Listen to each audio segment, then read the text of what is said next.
n'est pas les rois du monde. C'est lui qui les établit, les rois du monde. Mais son royaume ne fait pas partie de ce monde. Son royaume au Seigneur, il est en haut, il n'est pas en bas. Donc on voit que ceux qui sont assis sur l'herbe représentent ceux qui aiment bien manger une nourriture charnelle, et ils n'ont pas de trône. C'est ce que nous dit Ésaïe 47, verset 1. Ils sont alimentés, Ésaïe 47, verset 1, ils sont alimentés par une nourriture charnelle. Jean 6, verset 5 à 27. Et le trône du Seigneur, ça représente le ciel. Acte 7, verset 48-49. Donc, le trône représente le ciel est son trône, la terre son marchepied, ça veut dire qu'il marche dessus, il marche sur ses ennemis, parce que la terre, c'est la mauvaise terre qui produit des ronces et des épines, c'est son marchepied, et le trône, et le ciel est son trône. Acte 7, verset 48-49. Et le trône est parmi les enfants du Seigneur, d'Israël. Galates 5, Galates 6, 16, je ne me rappelle plus, ou Galates 5, 16. L'Israël de Dieu. Pas 1 Corinthiens 10, 18, l'Israël selon la chair, mais l'Israël de Dieu. Son trône est parmi les enfants d'Israël de Dieu. Ézéchiel 43, verset 7. Et l'Israël de Dieu, c'est la nouvelle Jérusalem, l'épouse de Christ. Jérémie 3, verset 17. Jérémie 3, verset 17 et Apocalypse 22, verset 3. Le Seigneur a mis son trône dans son épouse, qui est la nouvelle Jérusalem. Parce que la nouvelle Jérusalem, Apocalypse 21, 1 à 10, la parole de Dieu dit que c'est l'épouse du Christ. Et le Seigneur, il a mis, et l'épouse, c'est le corps du Christ aussi. C'est son assemblée. Et nous formons, chaque membre de l'Église, de l'épouse du Christ. Et le Seigneur dit qu'il a mis son trône dans la nouvelle Jérusalem. Jérémie 3, 17, Apocalypse 22, verset 3. Son trône, la parole de Dieu nous dit, est des flammes de feu. Son trône est des flammes de feu. Donc ça veut dire que le Seigneur, il ne fait plus qu'un avec son peuple, et il a fait de ses serviteurs des flammes de feu. Ça veut dire que son trône est des flammes de feu, ça veut dire qu'il est un avec nous, c'est ça son trône est en nous. Son trône est des flammes de feu. C'est ce que nous dit la parole de Dieu. Et les roues, et son trône est comme des flammes de feu, et les roues comme un feu ardent. Parce que ça comparait aussi à un char. C'est pour ça que dans mes vidéos, j'ai mis les chars de feu, les chariots de feu, qui représentent les anges de Dieu. Et là, on voit que le Seigneur ne fait plus qu'un avec ce chariot, avec ses flammes de feu, avec ses roues qui représentent aussi les chérubins. Et sur les roues, il y avait plusieurs yeux, comme le Christ aussi, il avait 7 yeux, et sur les roues, il y avait plusieurs yeux. Alors son trône, des flammes de feu, et les roues sont comme un feu ardent, une flamme de feu. Et un fleuve de feu coule devant lui. Et le fleuve de feu, c'est, ses serviteurs. Parce qu'il a fait de ses serviteurs des flammes de feu. Hébreux 1, 7.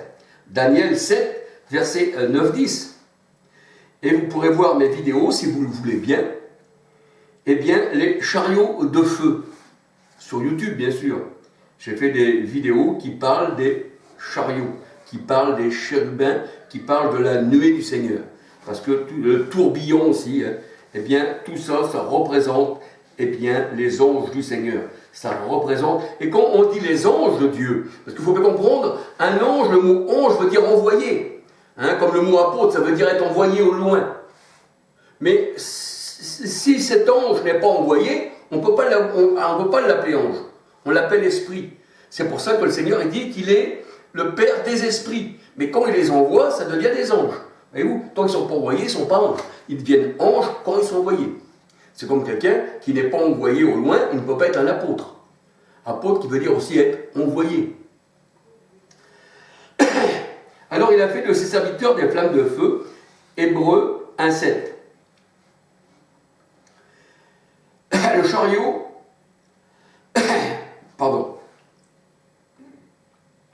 le chariot et le Seigneur unis ça veut dire ses enfants. Le chariot, ça représente les élus du Seigneur, ça représente son armée céleste. Même on voit quand il a été pris dans le tourbillon avec Élie et Élisée. On voit qu'Élie, eh bien, il est monté dans le tourbillon et Élisée disait « Char, cavalerie d'Israël, chariot, cavalerie d'Israël ». Ça veut dire c'est l'armée du Seigneur. Je crois que c'est dans un roi ou deux rois au départ, de un roi ou deux rois. Ça doit être on voit Élie avec Élisée, eh bien, Élie qui va dans le tourbillon et ensuite il parle de chariot et Élisée dit, eh bien, cavalerie et armée de l'Éternel. Alors celui qui s'attache au Seigneur, ben, bien sûr, il ne fait avec lui plus qu'un seul esprit. Et vous, moi en vous, vous en moi, qui disait le Seigneur. 1 Corinthiens 6, 13 à 19. On ne fait plus qu'avec le Seigneur un seul esprit. Parce que notre corps, c'est pour ça que son trône est en nous, notre corps, 1 Corinthiens 6, 13 à 19, notre corps est pour le Seigneur. Et la parole de Dieu nous dit, or le Seigneur, c'est l'esprit, 2 Corinthiens 3, 17, et 1 Jean 4, 13 nous dit, et nous savons qu'il demeure en nous par l'esprit. Et 1 Corinthiens 12, 13 nous dit, nous sommes tous baptisés et abreuvés, non pas dans trois personnes distinctes, mais dans un seul esprit, puisque Dieu est esprit et qu'il n'y a qu'un seul Dieu, Jacques 2, 19.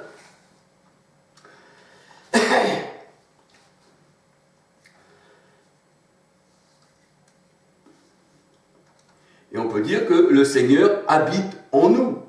C'est pour ça que dans 2 Corinthiens, enfin je ne veux pas me tromper, je crois que c'est 2 Corinthiens 3, 2 Corinthiens 3, je vais regarder parce que je ne veux pas vous donner ça comme ça, je vais regarder. Je l'ai dit plusieurs fois, hein, mais je vais regarder quand même. La caméra, elle me laisse le temps. 2 Corinthiens.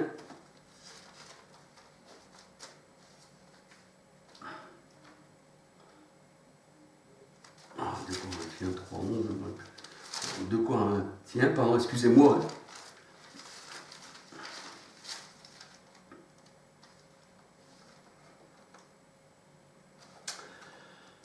2 Corinthiens 3, 11, je ne me rappelle plus au juste. Pourtant, je connais ces versets, mais alors des fois... Ah voilà. C'est 2 Corinthiens 13, versets 5 à 8. Examinez-vous vous-même pour savoir si Christ est en vous. Sinon, vous êtes des rejetés. Si Christ n'est pas en nous, on est des rejetés. Donc, comme je le dis toujours dans mes vidéos, et je le répète encore aujourd'hui, parce qu'il y a toujours besoin de le dire, on n'attend pas le Seigneur, il faut qu'on s'examine pour savoir s'il est en nous. Sinon, on est des rejetés. Et la parole de Dieu nous dit, 1 Jean 4, 13, il demeure en nous par l'Esprit, et Romains 8, 9 nous dit, celui qui n'a pas l'Esprit du Christ ne lui appartient pas, et sans l'Esprit du Christ en nous, on ne peut rien faire. Nous sommes le temple du Saint-Esprit.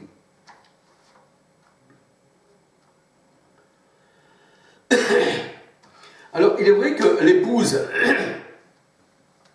c'est-à-dire la Nouvelle Jérusalem, eh bien, avec le marié, elle ne fait plus qu'un.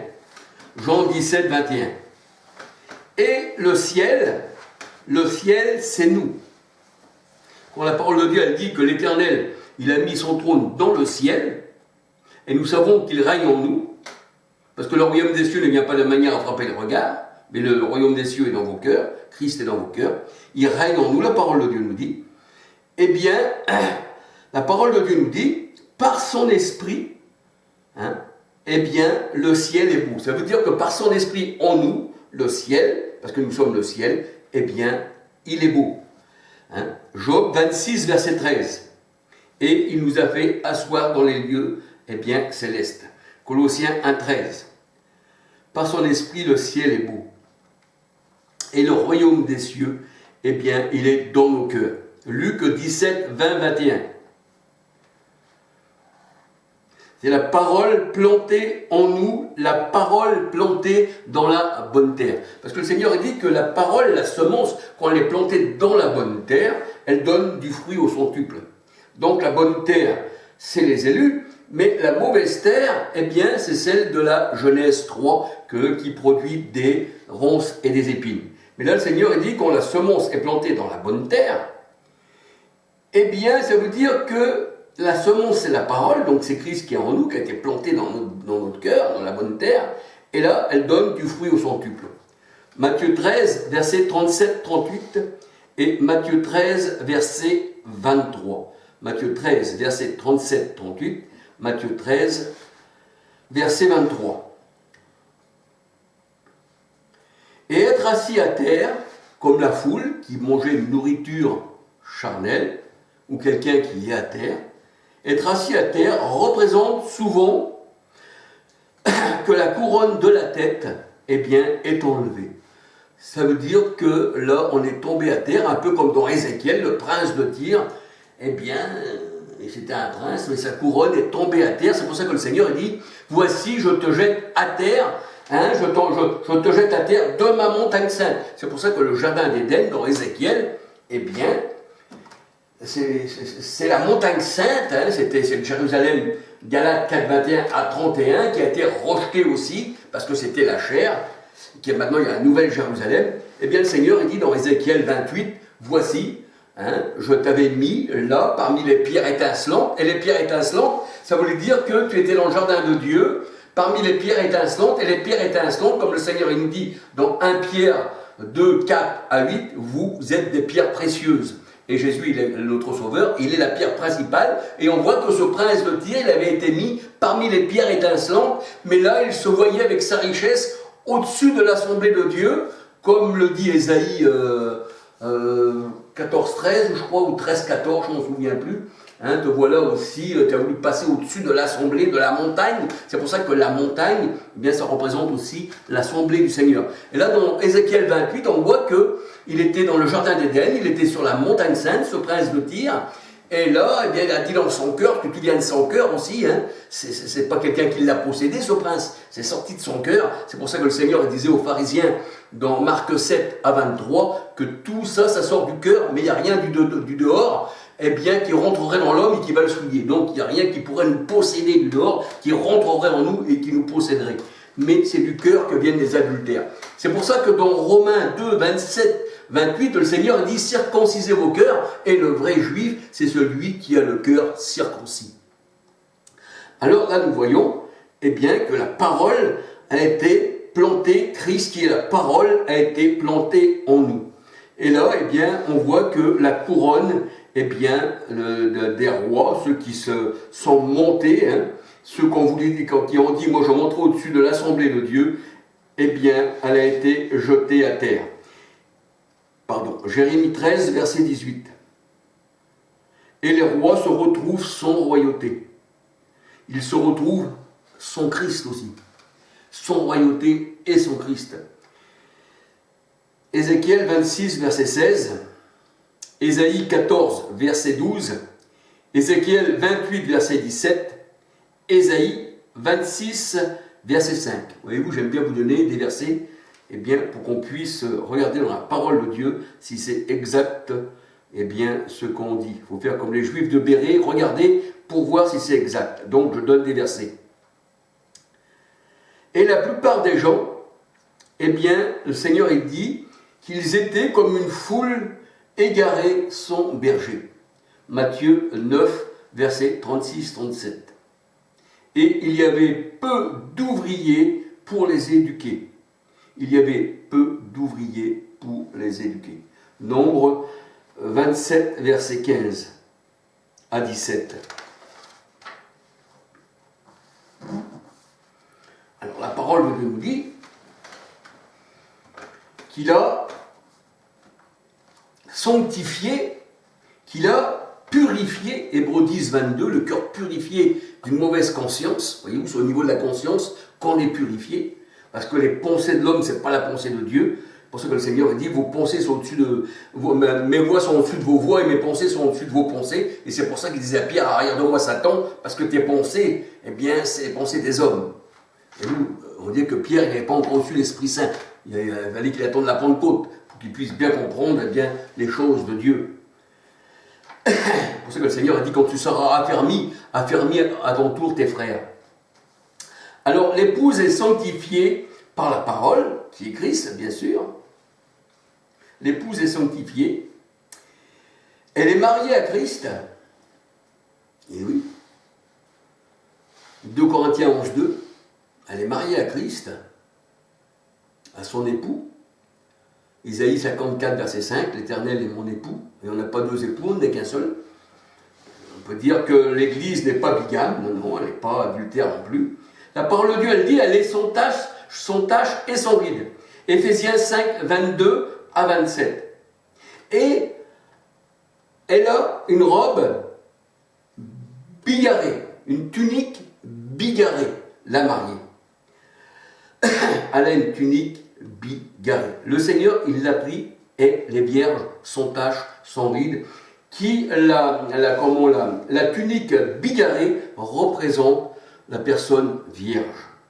Genèse 37, verset 3, 23-32, 2 Samuel 13, 18 et Apocalypse 14, verset 4. Lamentation 2, verset 21. Alors, quand il y a cette robe de toutes les couleurs, eh bien, ceci représente, pour celui qui la porte, eh bien, quelqu'un qui est vierge, celui qui est sanctifié par le Seigneur. C'est pour ça aussi que le Seigneur a dit, bien, il faut que nos robes soient blanches aussi. Hein, il faut qu'aussi à l'habit de noces, et vous, même dans l'assemblée, quand le Seigneur y avait un peu tout le monde, la parole de Dieu, elle dit, et la salle fut pleine de méchants et de bons. C'est bien écrit, la salle fut pleine de méchants et de bons. Mais là, il y avait une personne qui n'avait pas son habit de noces. Parce qu'il fallait avoir l'habit de noces. Parce que quand on a l'habit de noces, c'est qu'on veut se marier, c'est qu'on veut l'époux. Et vous, et quand on ne l'a pas, l'habit de noces, eh bien le Seigneur a dit, foutez-le dehors, mettez-le à la porte. Parce qu'il n'a pas son habit de noces.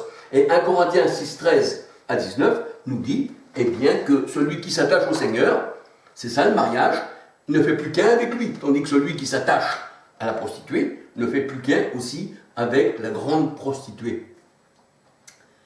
Voilà, hein. Alors, je vais vous changer un petit peu de sujet. Je ne sais pas si j'ai le temps, peut-être. J'ai regardé aujourd'hui sur YouTube, et j'ai vu une personne, son nom de youtubeur, c'est Jim le Réveilleur. Et j'ai regardé, il parlait de la Pâque, mais il parlait aussi des pharisiens, et il parlait aussi du Seigneur Jésus-Christ. Et je me dis, cette personne-là, sans vouloir lui jeter des fleurs, parce que le Seigneur a dit on ne va pas flatter les hommes, mais une vérité on doit la dire, je trouve qu'il a parlé d'une manière correcte au sujet des pharisiens. Je crois qu'il les a remis à sa place. Mais je crois qu'il y a beaucoup de soi-disant chrétiens qui se disent chrétiens, qui vont tous les jours dans des assemblées, mais qui ne connaissent peut-être même pas les paroles de cet homme. Moi je dis que c'est bien ce qu'il dit de la part des pharisiens, des sionistes. Je vois que cet homme-là, il a compris. Bon, je ne connais pas toutes ses vidéos, je ne connais pas tout son cœur, mais ces paroles-là, c'est pour ça que le Seigneur a dit retenez ce qui est bon. Peut-être qu'il y a beaucoup d'autres paroles, hein, je ne sais pas, parce que je ne peux pas le juger, on ne peut pas juger une personne sans l'avoir entendue. Mais sur ce qu'elle a dit, sur ces quelques paroles, hein, au sujet des pharisiens, Jim le Réveilleur, c'est la Pâque, hein, je crois qu'il parlait de la Pâque. Voilà, hein, c'était la Pâque. Alors j'ai regardé ça, je trouvais ça bien.